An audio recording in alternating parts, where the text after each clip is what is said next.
Believe it or not, the final stretch of the NBA season is here, and the 76ers are about to do something that is going to piss a lot of people off. We will evaluate whether or not they should go and try to make a playoff push. Also, the Sixers Twitter account put out a post that has a lot of people thinking there may be a new wave of life incoming with this team. We'll talk about if that's even a thing. And one Sixer star is not getting the attention they deserve. Something has to be said about Tyrese Maxey. We'll get into it all, but welcome into Philly Take with RB. I'm RB. Do me a favor, man. Like the video. Subscribe to the channel. Ring the bell. We still cover this team every single day, no matter what happens. Yesterday, I posted a video from the middle of a road trip. We're breaking down the news no matter what. Games, live streams resume tomorrow as the Sixers take on the Celtics. We'll talk a little bit about that. But speaking of the Celtics, a former Celtic is on the Philadelphia 76ers, which we highlighted yesterday. And Lonnie Walker IV, the new guy in town, responds to his signing. He says, got the call at 10 p.m., 2 hours before my clause ended, still processing it all, but truly blessed, humbled, and excited for this next chapter. And that's what I was saying yesterday. I didn't know that he could still sign with a team over in the NBA. I thought he had some kind of clause in his contract that prevented him, but apparently there was a deadline, a window, and he got it done. 2 years, $3 million. That kind of signals what the Sixers are going to do for the rest of the season, which we'll get into. But on the time off, Paul George was enjoying himself. Nice vacation. I think the picture on the left, maybe a little bit of depth perception is off there, but Paul George looks like he's having a time, drinking some wine. He said a week ago before the All-Star break, I need time off. I need to get away. Well, hopefully you pick yourself up mentally and don't come back with another 2-point game because, like I said, that was absolutely disgraceful and embarrassing to everybody watching this team. We'll see if he can still play through the pinky and the groin and all this stuff, but they're going to need him to bounce back. I mean, if they want any chance of doing anything, and if they really believe they can compete, I mean, Paul George has to be on his A game the rest of the season. And the Sixers Twitter account put this out today, and it was a photo from the practice, I guess, yesterday and this morning, and there was a collage, but this one really stood out. A lot of people are talking about this. You see Quentin Grimes, Paul George, Tyrese Maxey, Drummond. They're actually smiling. Wait, guys on this team could smile? Are they rejuvenated? Are they back? Are they going to bring some more life? Now, I don't believe that they can just flip the switch and turn it around like that, but this is honestly the first time in, months that I've seen these guys even break a smile. They've all looked depressed and miserable and injured, and even Drummond, who doesn't even play anymore, is out here smiling. So look, I'm not going to just take a photo and say, yeah, this, the energy's back, the team's here, but it does not seem like they have fully given up. And to add further context to this, we had an interview after practice with the newest Sixer, Quentin Grimes, and here's what he said about the team's mindset as they move into the final 28 games of the season. By the way, did you know that the Sixers could be 15 games under 500 tomorrow? That is absolutely insane. They have to go 22-6 the rest of the way if they want to be above 500 at the end of the campaign, which is just nuts. But Quentin Grimes on the team's mindset the rest of the season, quote, the play-in is built for a team like us because if we can get in, I feel like anything can happen.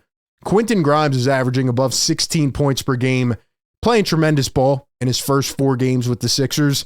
He has been amazing. I mean, he almost screwed up that Nets game and won the game, which would have, I guess, messed up the proposed tank. But this guy has shown nothing but experience, professionalism, good basketball skill, and as you can see here, he's keeping a good mindset. So we don't know if the rest of the organization feels this way, but we've heard other guys as well say, hey, we just need to get into the dance. So it feels like that's what we're trending towards. And shout out to Quentin Grimes for continuing to hold it down. But anyway, Jared Butler had a quote about Tyrese Maxey, and I think it's something we really need to take in and, reflect on, because this season has been absolutely torturous. Anybody watching this team knows that. But Tyrese Maxey is having a very, very underrated solid season. And Jared Butler was talking about Tyrese Maxey today. He says, quote, I'm more of an intangibles guy, and I feel like his joy and his freedom that he plays with allows him to be so successful. I think guys feed off of that freedom and that confidence he plays with. You can just tell it by the way that he walks. Now, I'm not saying guys don't feel this way about Joel.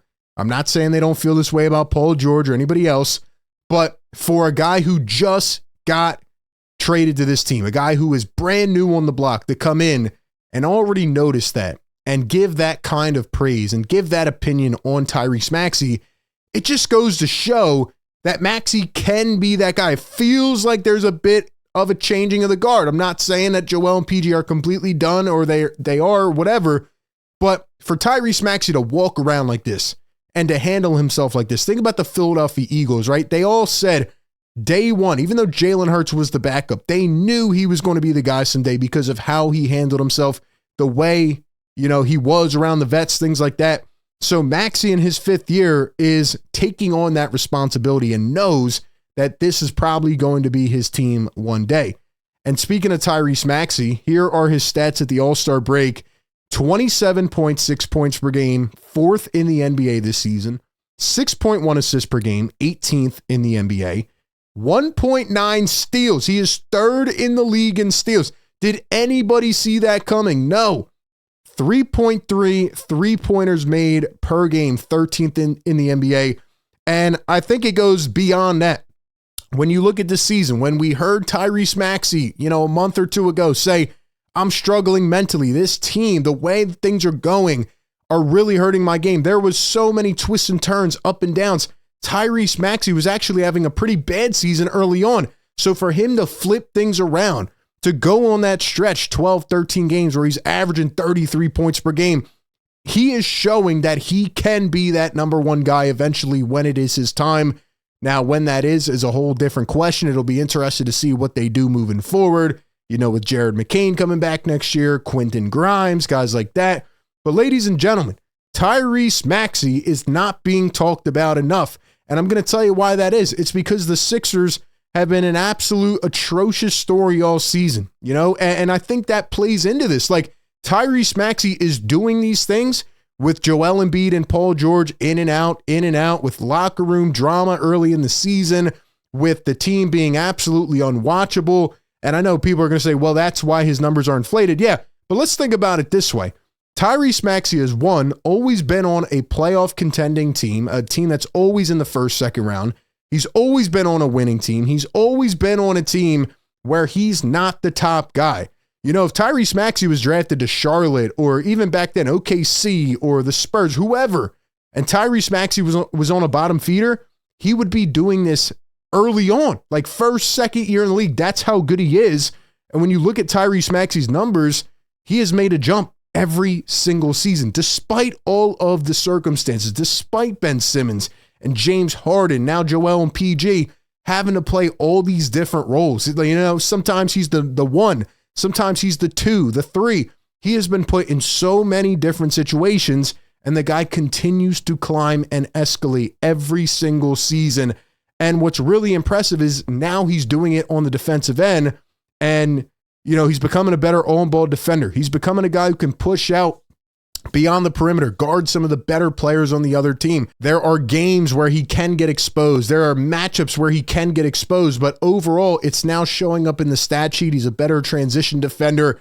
He's a guy where it's no longer, hey, if I blow by Tyrese Maxey, I have an easy lane to the basket. No, he can flip his feet. He can shift himself and get back into the play, and he has made huge strides on the defensive end. He's becoming an overall basketball player, and those are the qualities that you want to see. What he's doing right now is so promising for the Sixers as a whole as we move into the future. His shooting percentages are not as good this year, but he also had a really bad slump. So for him to be putting up these numbers right now is very good, and I do think Maxey can be that guy. I've said this many times, but it's going to be interesting to see how the playoff dynamics are this year. Can these young, hungry teams essentially take over and change the guard and go and win a championship? If so, then maybe the Sixers look into the future and say, hey, we need Maxey, McCain, and a quick athletic forward or a wing, and just, keep stockpiling those kinds of players and try to fit the mold of what is going on in the NBA and try to go win that way. But like I said, that remains to be seen. this year in the playoffs. But Maxey just needs to keep doing what he's doing. And should the Sixers, right? We look at the rest of the season, they currently have the 4th easiest remaining schedule behind the Raptors, Wizards, and the Celtics.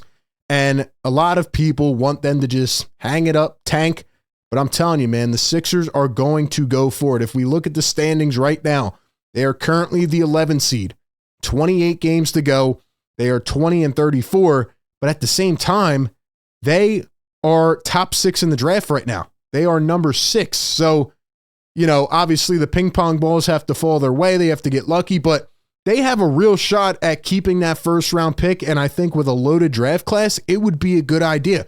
I think that is what they should do. And it's not because of Tyrese Maxey. It's because I don't believe that Joel Embiid and Paul George are going to play enough games healthy, and be there the rest of the way. And if you can land one of these top prospects with Tyrese Maxey next year, Jared McCain, maybe a healthier Joel, whoever it is, you have a really good core now. You have a really good blueprint moving forward. Here is the injury report for tomorrow. Justin Edwards out, Kyle Lowry out, Eric Gordon out. You bring Lonnie Walker in. Maybe it's because those guys are out. It'll be interesting to see what he can do. I'm glad that we won't have to watch Kyle Lowry, hopefully for the rest of the season, but it's on track to be the 14th game for Joel, PG, and Maxey. And I'm just going to say this, it might sound drastic, but if the 76ers lose tomorrow to the Boston Celtics, I think they have to shut it down right then and there. Announce that Embiid's out. I know they're trying for one final push. They're trying to keep everybody invested. But if you get beat down by the Celtics, just shut it down. You know, try to get that pick. Do what you can. Don't win any more games. Do I think they're going to do that? Heck no. Absolutely not. Daryl Morey, where he's at in his career, and Joshua Harris trying to continue to make money with this fan base, I don't think they're going to do that. That means we're going to have to evaluate the rest of the team for the rest of the season. Here is the depth chart post All-Star break. Maxey, Oubre, PG, Yabusele, Embiid.